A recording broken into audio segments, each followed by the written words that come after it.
اكتشاف صادم هز لبنان. العلماء وجدوا طريقة للتحايل على مرض السكري من دون أدوية.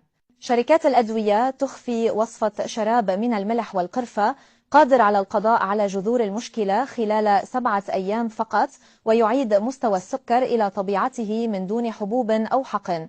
قد يبدو الأمر غير معقول، ولكن كما يؤكد الطبيب الشهير في الغدد الصماء محمد فايد، فإن شركات الأدوية أخفت هذه الحقيقة لعقود من أجل الحفاظ على أرباح بمليارات.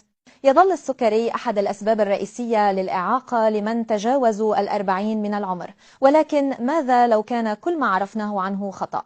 تحدثنا مع الطبيب محمد فايد لكشف السبب الحقيقي للسكري ومعرفة كيف يمكن لأي إنسان عادي أن يستعيد صحته. هذه هي الحقيقة المطلقة، والله شاهد على كلامي. تخيلوا شراب بسيط يمكن لأي شخص أن يحضره في منزله خلال 5 ثوان فقط، تبين أنه أكثر فاعلية ب7 مرات من جميع طرق الطب الرسمي. الحمد لله. ولكن شركات الأدوية تخفي هذه الحقيقة منذ أكثر من 70 سنة. لماذا؟ لأن مصلحتهم أن يبقى الإنسان مريضا يدفع طول حياته حبوب، حقن، حميات صارمة، ومع ذلك يعود السكر دائما. سبحان الله. هل هذه رعاية للناس؟ لا، هذا مجرد تجارة. كل ما عرفناه عن السكري كان خطأ فادحا في الطب. السبب الحقيقي ليس العمر ولا الوزن الزائد ولا الحلويات ولا الوجبات السريعة، بل هو نقص حاد في الكولاجين سببه اختلال هرمون واحد فقط، الكورتيزول.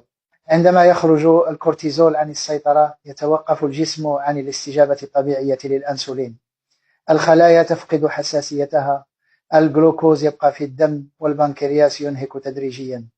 الحبوب والحقن لا تخفض الكورتيزول بل تخفي الأعراض مؤقتا.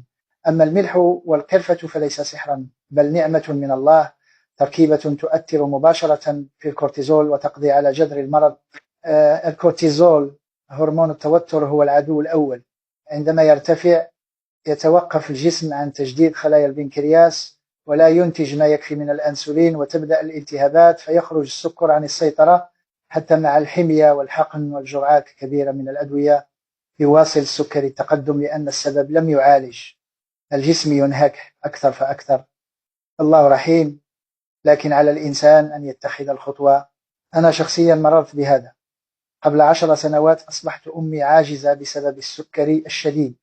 السكر دمرها يوما بعد يوم، وكنت عاجزا عن مساعدتها. وبعد سنوات بدأت زوجتي تعاني من السكري من النوع الثاني، كانت حياتها عذابا يوميا.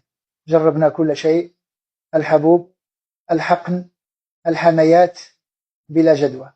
عندها وبفضل الله بدأت مع زملائي نطور تركيبة طبيعية لقد ثبتت علميا وخضعت للتجارب، والحمد لله ساعدت أكثر من 73 ألف شخص. هذه التركيبة تعمل على المستوى الخلوي، تنظم الكورتيزول، ويعود مستوى السكر طبيعيا في غضون 7 أيام فقط إن شاء الله. يعود الإنسان ليشعر بالشباب والقوة ويحمد الله على استعادة الصحة.